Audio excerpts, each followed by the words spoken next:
Finish. Pure carrot juice ನಿಮಗೆ ಬರೀ dry wastage ಬಂದಿದೆ. ಕುಡಿ. ಇದರಲ್ಲಿ ಅದು ವೆಟ್ನೆಸ್ ಮಾತ್ರ ಇರ್ತದೆ, ತೆಗೆಯೋದು ತುಂಬಾ ಈಸಿ ಸರ್. ಜಸ್ಟ್ ಈ ಪ್ಲೇಟ್ ನ 2 ಫಿಂಗರ್ಸ್ ಅಲ್ಲಿ ನೋಡಿ ಈ ತರ ಲಿಫ್ಟ್ ಮಾಡಿದ್ರೆ ಬಂದ್ಬಿಡ್ತದೆ ಆಚೆ ಕಡೆ.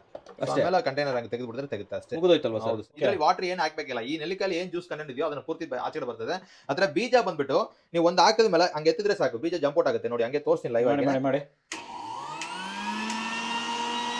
ನೋಡಿ. ಹಾಕ್ತೀನಿ, ಜಸ್ಟ್ ಇಟ್ಕೊಳ್ತೀನಿ ಅಂತ.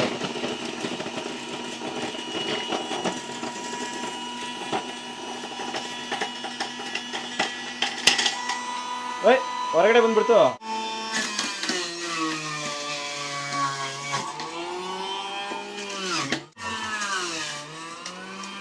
ತುಂಬ್ತು ಬಿಡಿ ಸರ್, ಸಾಕ್ಬಿಡಿ ನೋಡಿ ಸರ್, ಈ ತರ ಚಿಪ್ಪೆ ಎಲ್ಲ ಬಂದು ಪೀಲ್ ಆಗ್ಬಿಡುತ್ತೆ. ಪೀಲ್ ಆಗಿ ಕ್ರಶ್ ಆಗಿ ಜ್ಯೂಸ್ ಬಂದ್ಬಿಡುತ್ತೆ. ಜ್ಯೂಸ್ ತೋರ್ಸೋಣ ಈ ತರ ಮಿಕ್ಸಿಲಿ ಹಾಕಿದ್ರೆ ಏನಂತಂದ್ರೆ ಇದೆಲ್ಲ ಪೇಸ್ಟೆಡ್ ಆಗ್ಬಿಡ್ತದೆ ಸರ್ ನಿಮಗೆ. ನೋಡಿ ವೀಕ್ಷಕರೇ, ಸೌತೆಕಾಯಿ ಜ್ಯೂಸ್ ಜಸ್ಟ್ ಆನ್ ಮಾಡ್ತೀನಿ.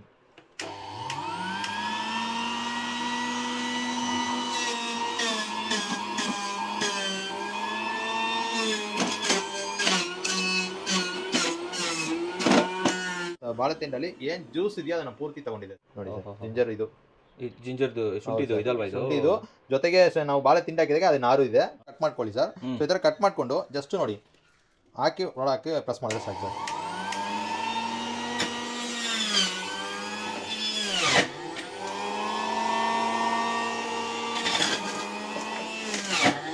ಇದಲ್ವಾ ಸರ್ ಇದು? ಹೌದು ಸರ್. ನೋಡಿ ವೀಕ್ಷಕರೇ, ತುಂಬಾ ತಿಕ್ಕಾಗಿರುವಂತಹ ಪೈನಾಪಲ್ ಜ್ಯೂಸ್. ಅದೇ ತರ ನಿಮಗೆ ನೋಡಿ ಆ ಸ್ಕಿನ್ ನೋಡಿ. ಪೈನಾಪಲ್ ತಿನ್ನಕ್ಕೆ ಕಷ್ಟ ಆಗುತ್ತೆ ಸರ್, ಒಂಥರ ಇದರ ರಫ್ ಇರುತ್ತೆ, ಮುಳ್ಳು ಇರುತ್ತೆ ಅಂದ್ಬಿಟ್ಟು ತಿನ್ನೋದಿಲ್ಲ. ನೋಡಿ ಇದರಲ್ಲಿ ನಿಮಗೆ ಅದೆಲ್ಲ ಸೆಪರೇಟ್ ಆಗಿ ತರ ಬಂದ್ಬಿಡ್ತದೆ ಸರ್ ನಿಮಗೆ. ಇಡೀ ಪೈನಾಪಲ್ ಎಲ್ಲ ಚಿತ್ರಾನ್ನ ಹೋಯ್ತಲ್ಲ ಸರ್. ನೋಡಿ ಸರ್, ಜಸ್ಟ್ ಹಾಕಿ ಹೊರಗಡೆ ಇಟ್ಕೊಂಡ್ರೆ ಸಾಕು.